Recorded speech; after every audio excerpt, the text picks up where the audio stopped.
Airy YouTube channel में आपका स्वागत एवं अभिनंदन है। आज इस वीडियो में अपन पृथ्वी धरातल के ऊपर जो भूभाग पाए जाते हैं, पर्वत पठार और मैदान, उनके जो संतुलन की जो अवस्था है, उस संतुलन की अवस्था के जो संकल्पना है, उस संकल्पनाओं का अध्ययन करेंगे। पिछले वीडियो में आपने संकल्पना के बारे में जो सामान्य जो जानकारी थी वो उसके बारे में अपन अध्ययन किया है।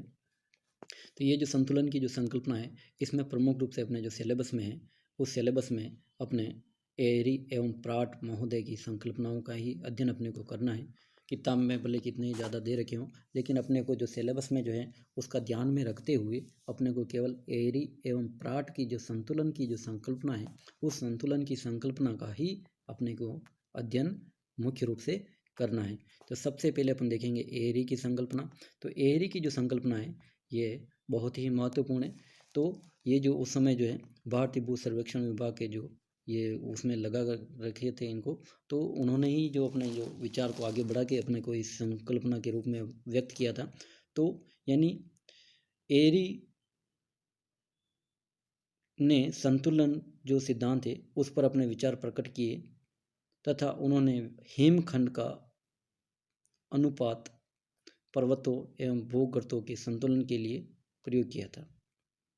यानी हिमखंडों का जो अनुपात पर्वतों एवं भूगर्तों के संतुलन के लिए प्रयोग किया। हिमखंड का एक भाग पानी के ऊपर रहता है तो उसका 9वां भाग, यानी जैसे एक भाग पानी के ऊपर रहता है तो उसका 9वां यानी 9 गुना जो भाग होता है वो नीचे रहता है। ये अपने को ध्यान रखना है। इसी प्रकार यानी हिम तेराव के सिद्धांत की संकल्पना के रूप में भी जाना जाता है एरी की संकल्पना को, यानी कॉन्सेप्ट ऑफ एरीज। ठीक है। यदि यह सिद्धांत माना जाए तो स्पष्ट हो जाता है कि सबसे उच्च पर्वत शिखर की ऊंचाई जो है विश्व धरातल पर अपन देखें तो 8,848 मीटर है तथा हिमखंड के अनुपात से, जैसा कि एरी ने सिद्ध किया, उस अनुपात से इसका 88,000 यानी 8,848 को 9 से गुणा करेंगे तो वो आता है 79,332 मीटर भाग पृथ्वी के अंदर होना चाहिए, यानी एरी के अनुसार। यानी 8,800 जो 48 है उसको 9 से गुणा करेंगे तो आएगा अपना 79,632 मीटर जो भाग है वो पृथ्वी के अंदर होना चाहिए। यानी हिमालय का जो है जड़ तेराव के जो सिद्धांत के आधार पे जो बताया है इन्होंने एरी ने यह संकल्पना की कि पर्वत खंड सियाल के बने हैं जो भारी सीमा के ऊपर तैर रहे हैं, और इसी आधार पर एरी ने हिमालय के निकट कल्याण में आई आकर्षण संबंधी, यानी कल्याण जो स्थान था उसमें जो वहाँ के जो अक्षांशीय मापन के समय जो है वो जो भिन्नता आई थी, तो आकर्षण संबंधी विसंगति को समझाने का प्रयास किया। उन्होंने बताया कि हिमालय का जो भाग ऊपर दिखाई देता है वही भाग आकर्षण शक्ति का प्रभाव डालता है, जबकि अधिकांश सीमा या अधः स्तर में डूबा भाग तो प्रभावहीन ही रहता है। यानी जो डूबा हुआ जो भाग है वो क्या है, प्रभावहीन रहता है। इसी कारण पेंडुलम पर विशालता का पूरा प्रभाव नहीं पड़ सका। यानी इसी कारण से क्या है, वो अधिकांश जो भाग है वो भूगर्भ में, इसलिए उसका अधिकांश जो पेंडुलम पर विशालता का पूरा प्रभाव नहीं पड़ सका है, क्योंकि इन ऊंचे पर्वतीय प्रदेशों में अपने नीचे के हल्के पदार्थों द्वारा जो अंदर जो पदार्थ होते हैं वो क्या होते हैं, हल्के होते हैं। ये अपने को ध्यान रखना है। हल्के पदार्थों द्वारा अधिक घनत्व वाले द्रव्य पदार्थों को हटा दिया गया है, जिससे आकर्षण शक्ति में कुछ कमी आ गई है। एरी ने जो है ये जो अपने को डायग्राम जरूर बनाना है। यानी एरी ने अपने सिद्धांत में स्पष्ट किया कि पर्वतों के नीचे काफ़ी गहराई तक इसका भाग या जड़ रहती हैं। इसी के अनुरूप उसकी जड़ सिद्धांत यानी रूट हाइपोथेसिस, ठीक है, जड़ सिद्धांत की उत्पत्ति हुई। इसी पर उन्होंने स्थायी पर्वतमालाओं एवं महाद्वीपों की व्याख्या की। पृथ्वी की धरातल, ये जो है अपने को डायग्राम जरूर देखना है, ये अपने नोटबुक में भी बनाना है। जैसे ये जो जितना जो कॉलम आपको दिखाई दे रहा है, ये देखो एक भाग जो है ऊपर जल स्तर, ये जो है तो जल तल से ऊपर दिखाई दे रहा है, तो 9 भाग इसका नीचे दिखाई दे रहा है। इसी प्रकार दूसरा जो है जैसे ये है तो इसका भी जैसे जैसे इसकी ऊंचाई बढ़ रही है तो इनमें इधर नीचे गहराई भी बढ़ती जा रही है। जैसे सबसे ऊंचा है तो ये जितना ज़्यादा ऊंचा तो ये जितना उतना ही ज़्यादा नीचे सागर यानी अधः स्तर में डूबा हुआ भी है। यानी ये लकड़ी के काष्ठ के टुकड़े इन्होंने समान घनत्व के इन्होंने डाले थे तो जल में, तो इस प्रकार से इन्होंने जड़ तेरह के सिद्धांत का इन्होंने प्रतिपादन इन्होंने किया इसी आधार पे। तो इसी पर उन्होंने अस्थायी पर्वतमाला एवं महाद्वीपों की व्याख्या की। पृथ्वी के धरातल पर औसत घनत्व वाली चट्टानों की अपेक्षा नीचे की तरफ भारी घनत्व वाले पदार्थों के ऊपर पर्वतमालाएं एवं महाद्वीपीय खंड तैर रहे हैं। चित्र 7.6 जो ये अपना जो चित्र है, इस डायग्राम में आप इसको अच्छे से अपने नोटबुक में भी बनाना है, ठीक है। अब जो है एरी की जो सिद्धांत की जो आलोचना है, आलोचना को अपन देखें तो एरी ने स्पष्ट किया जो उसके बाद में जो इनकी जो आलोचना हुई वो कैसे हुई, तो एरी ने स्पष्ट नहीं किया कि जड़ों की उत्पत्ति कैसे हुई। यानी ये जो है उनके सिद्धांत की कमी है, यानी जड़ तो इन्होंने बताई है लेकिन उनकी जड़ों की उत्पत्ति कैसे हुई है, ठीक है, यह उसके लिए एक रहस्य का विषय है। एरी ने पर्वतीय क्षेत्रों के नीचे की जड़ के विकास के लिए तापमान का भी कोई ध्यान नहीं रखा। यानी जो इतनी गहराई में जो है वो जड़ कैसे स्थिर रह सकती हैं, क्योंकि तापमान जैसे जैसे बढ़ता जाता है तो वहाँ पे क्या है वो द्रव अवस्था में यानी तरल अवस्था में परिवर्तित हो जाता है कोई भी जो पदार्थ होता है। कि निचले भाग में सभी पदार्थ तरल अवस्था में रहते हैं, इतना पता ज्वालामुखी घटनाओं से अपने को चलता है। यानी जो लावा जो उद्गार होता है तो उससे अपने को पता चलता है। यह स्पष्ट नहीं हो पाता है कि इतने भारी पर्वत किस प्रकार से लावा जैसे लचीले भाग में अस्थिर है। तो ये भी इनकी कमी है, ठीक है।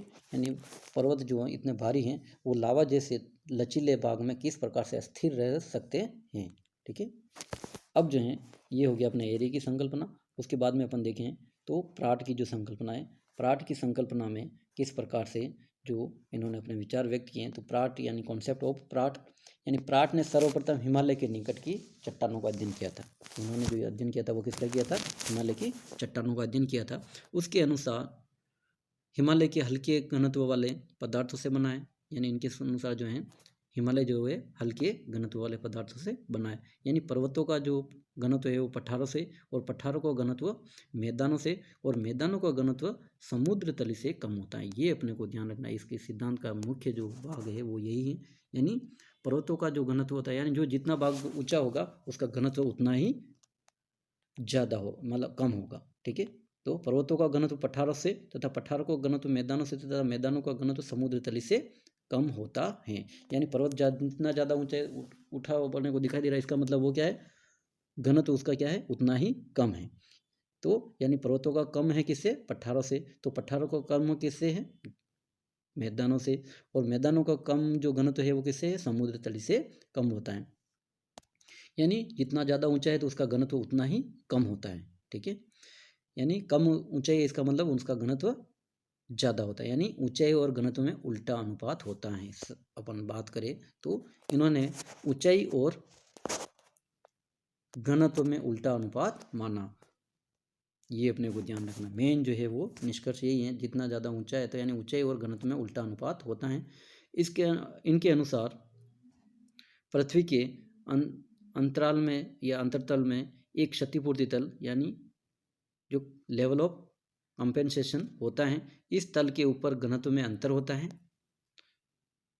और चित्र में जैसे एक समतल रेखा यानी आइसोस्टेटिक लाइन के सहारे यानी अ जो ये है, ठीक है, और ब जो दो स्तंभ है, अ का घनत्व अधिक है तथा ब का घनत्व कम है, इस स्थिति में संतुलन बना रहता है। यानी ये जो है यानी इन्होंने क्षतिपूर्ति तल है ये, और इस क्षतिपूर्ति तल के जो ऊपर जो घनत्व में अंतर पाया जाता है और इस क्षतिपूर्ति रेखा के सहारे यहाँ पे सभी का घनत्व क्या हो जाता है, समान हो जाता है, ठीक है। तो ये जो प्राट के जो इस संकल्पना का जो डायग्राम है ये भी अपने को नोटबुक में जरूर बनाना है।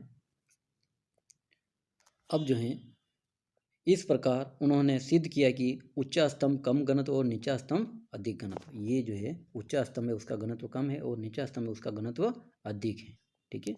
यही प्राट की संकल्पना की जो निष्कर्ष के रूप में इसको कह सकते हैं। प्राट की संकल्पना क्षतिपूर्ति तल के नियम पर आधारित हैं।